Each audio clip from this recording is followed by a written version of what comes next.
Hey folks, welcome back to the channel. Today's video is going to be a little bit of a departure from the house videos and other equipment repair.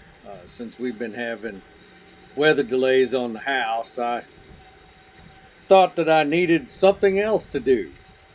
We came across a deal that was too good to pass up, so this video is going to introduce a Jeep project that we're going to be working on intermittently as time allows. So you can watch us load this thing up and or these things up, and then we'll talk about them a little more in depth once I get them back to the house.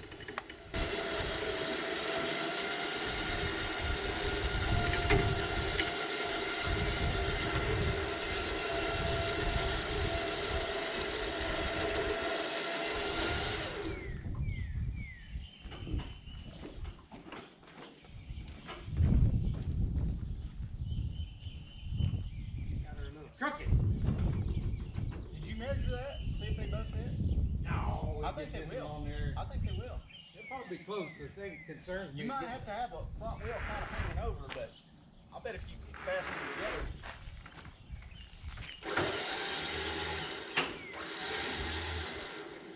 See if we can roll this. Oh, it'll roll. I just am trying to get a little further over to the other side.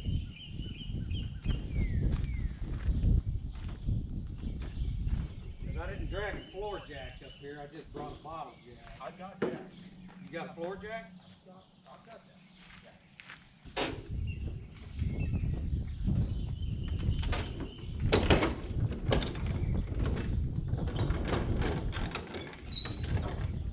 I tell you what, that was fucking higher wheel for what I was asking for. Hell, do you know what brand of wheels are? No, I don't. They're not bad looking wheels, but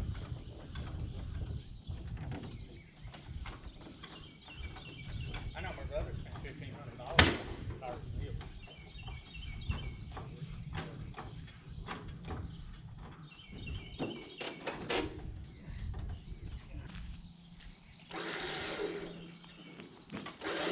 No.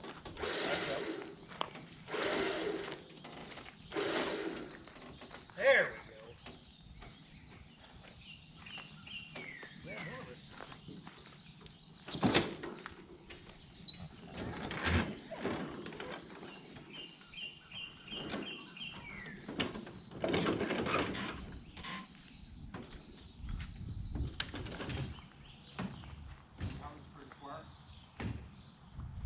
Let's see if we can make this special dangerous.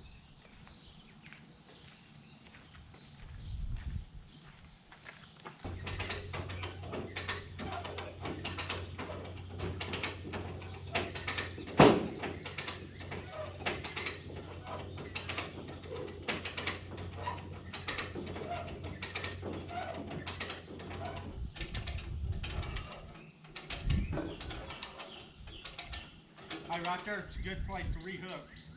Alright, You'll lose about 2 inches, but I got a that's block. alright. I got a block that'll.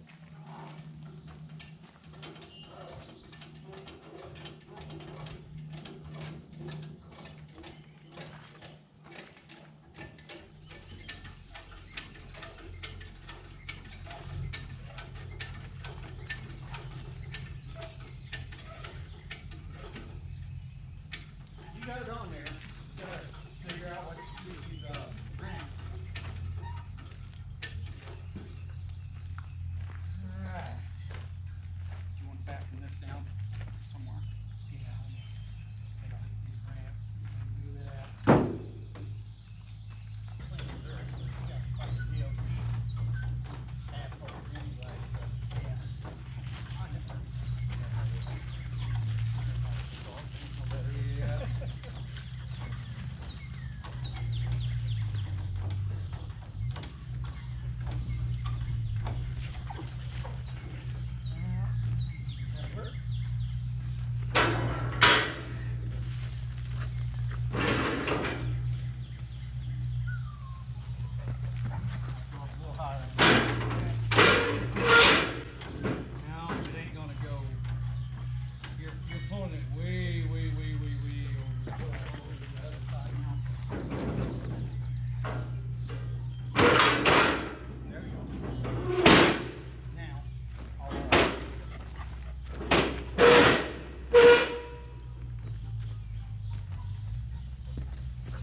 What we purchased based on a Facebook Marketplace ad that I ran across was a 1974 Jeep CJ5 with the 258 straight six, a 4-speed Borg Warner T18 transmission, and some electrical problems, that had a good title and also came with a parts Jeep. No title for the parts Jeep, bill of sale, purchase on it, and this is where ignorance being painful enters the equation. I am not a Jeep guy. Always kind of wanted a CJ. I had a J10 when I was in high school and loved it, you know, but just never got a CJ. So me not knowing things about the CJs and where the model change breaks occurred and what to look for caused me to purchase a fiberglass tub, which I knew, 1974 CJ5, and after doing some cleaning and digging and removing some paint and finding VINs and EPA stickers, a 1980 CJ5, which, if you know anything about CJ5s, which I do now, just enough to not make that mistake again, other than a few parts on the front end, and maybe some of the suspension components, there is nothing that crosses over between these tubs and frames, because the early CJ5s have a C-channel straight frame that runs in basically a straight line from front to back. The kind of intermediate, I guess, the 76 to 86, or I guess that would be late, and the 74 would be intermediate. Anyway, the 76 to 80, or 75 or 76 to 86 have a boxed frame, and over the course of that run they extended the amount of boxing on the frame to different locations, but more importantly, it's narrow at the front and wide at the back. So my plan was to either rehab that body, and once I got it fixed, swap it over to this chassis because I have a title for this, and then take this fiberglass body and that frame and build another vehicle out of it, because the state of Arkansas follows the SEMA guidelines for custom cars, and since this was old enough, we could license it as a custom car. Well, now I'm not going to be able to do that. I'm going to have to find another way to figure it out. But I'm going to snatch the camera off and we'll take a look at these things, and you can see what kind of a mess I've bought. The previous owner of these said that this one with the fiberglass body has some electrical issues, and the biggest problem with these fiberglass bodies, when people switch them over, they don't do the grounding right, because since fiberglass doesn't conduct electricity, you've got to run a centralized ground, make sure all your lights are grounded, all your instruments are grounded, and everything else. And my suspicion is that that did not happen with this. The motor is, like I said, a 258 AMC straight six. I had one in a 71 Gremlin back when I was in high school, and they're good running motors. They're basically bulletproof. This one is free. I got it to crank over. I didn't try to get it to fire. I just wanted to make sure it was free, because if it's got electrical problems, I'm gonna have to chase that down.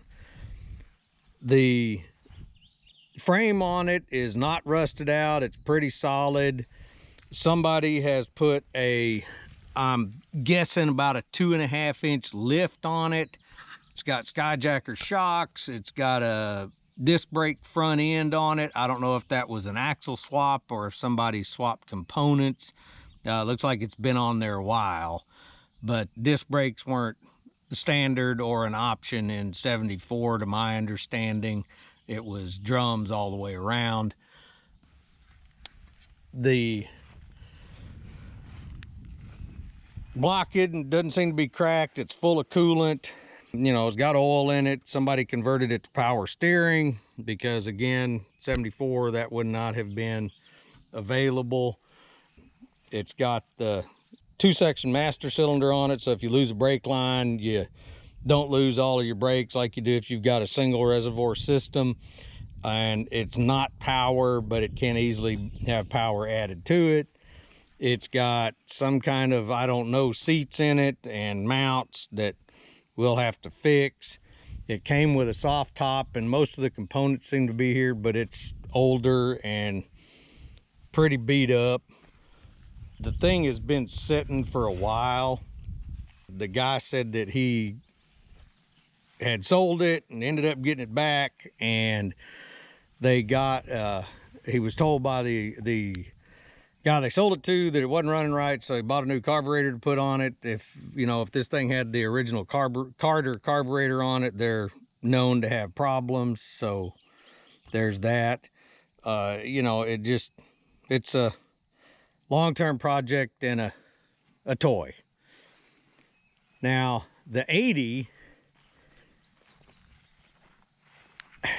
is in decent shape. It's got some of the rust you see around the quarter panels. You know, stuff on the flat panels is easy to fix because it's got the boxed frame. They trap dirt. There's, you know, a rust issue in them. The crossbody cross member under here is rusty. Some of the body mounts are rusty. You know, these are all parts that are available, but until I find out if I can title this, I am not gonna expend too much energy on doing anything to this. Now, the interesting thing, it came with a factory or dealer option. See, there's the tag there in the corner. Steel hardtop.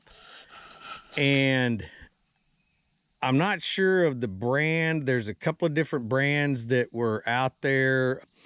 Kelly and Myers, I guess, were the two big ones. And from looking on the internet at the pictures, it could be either one because they had the quarter windows and just this general shape as an option from both companies, depending on which cab you buy. But I'm kind of leaning toward this may be a Kelly, and if I can, you know, get it cleaned up, I might find some sort of manufacturer's tag, or if I can run that special equipment serial number through Jeep, or if somebody knows anything about these, maybe they can help me figure out what it is. But it's got most of the glass, it's got the crank mechanisms for the windows, so you know, it's pretty solid, or at least it's all there, and it's not rusted out and doesn't have too many holes knocked in it. No engine, transmission, or transfer case on this one, but I knew that going in. And those 258s are pretty easy to find, but also I got access to all kinds of small blocks and different stuff, so who knows what this will end up with in it. If we do something with it, it may be parted out and sold off. But disc brake front end on this one, so you know, it's a decent potential piece of transportation slash toy for my wife. She said she wanted this one because it's cute. But when we get to actually doing something with it, I'll bring y'all back and we'll start doing some videos on it. Okay, I planned poorly for first start because I didn't know what the heck was wrong with this thing. I removed screwdriver ignition and put in a spare tractor ignition, which is what it had in it, that I had in my parts bin, and still we got no start. There's something going on between here and the starter solenoid.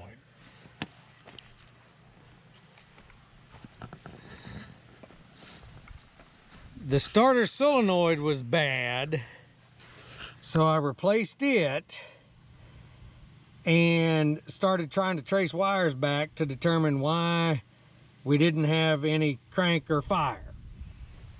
So I started peeling all of that blue loom off that you saw on everything earlier in the video. And what I found is that this ground wire that goes through the loom over there had broken. There was for some reason, a random crimp connector in there that wasn't working. And I tested this thing and got fire. So I'm gonna dump some gas in here and see if we can make it go. And the reason I say I tested it and got fire is we were getting no fire previously, and I tested the coil and it was outside tolerance for resistance, but when I put an inline tester in, I actually got fire. So I'm gonna give her a try here and see what we get.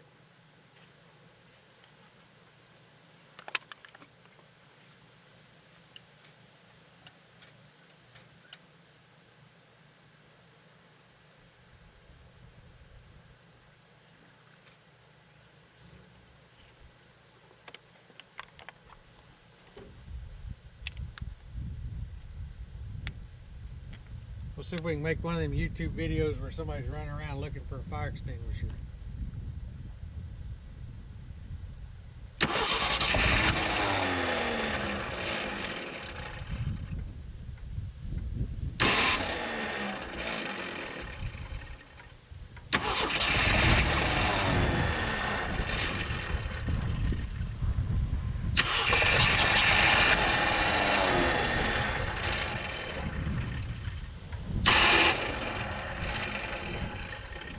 Apparently there's a bad spot on the flywheel.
Wants to run.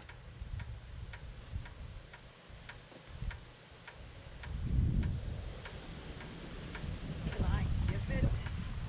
Can I Well, work the throttle? maybe. That's the throttle. Open that up and see if it'll. I mean, I guess I can do both, but. So you want me to leave it open? Or Well, just pull it just a little off of idle and see what it does.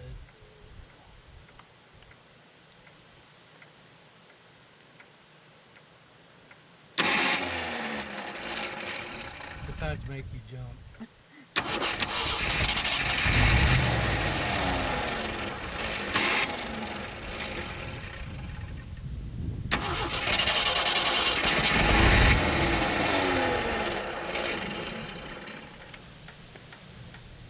See, I don't know what the timing is set at. I don't know, you know.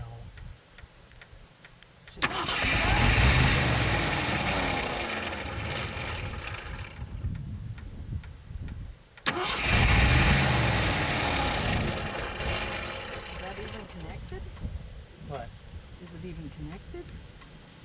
What are we out talking about? This. Yeah.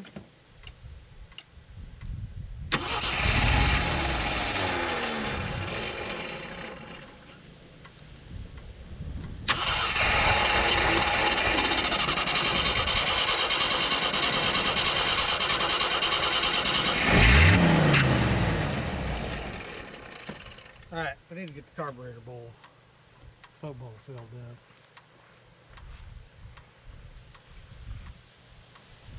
How are we gonna do that?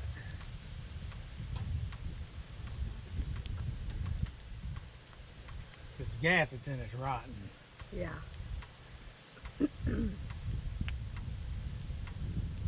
I don't think they filled that bowl up, but we'll see.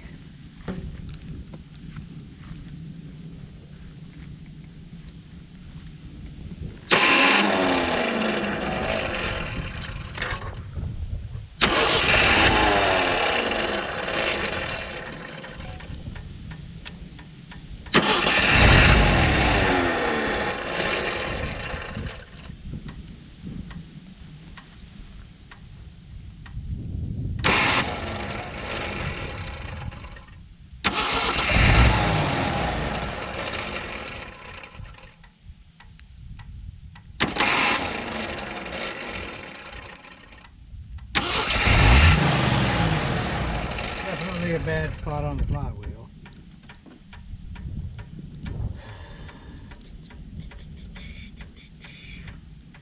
Well, we know it has the potential to run. I'm not gonna stand out here in the rain and keep messing with it. Okay. But the ground problem was the issue on the ignition side. We still don't know what the issue is on the start circuit side. So I need to rig up a temporary fuel can and see if we can get this thing to pump fuel, see if the fuel pump is good, fill the carburetor bowl, and go from there. Well, that was just a quick intro to what I hope is not going to be a major long-term headache, maybe something fun to do. But the house is priority, so it's going to be a while before I get to working on these. But thanks for watching, and y'all have a good day.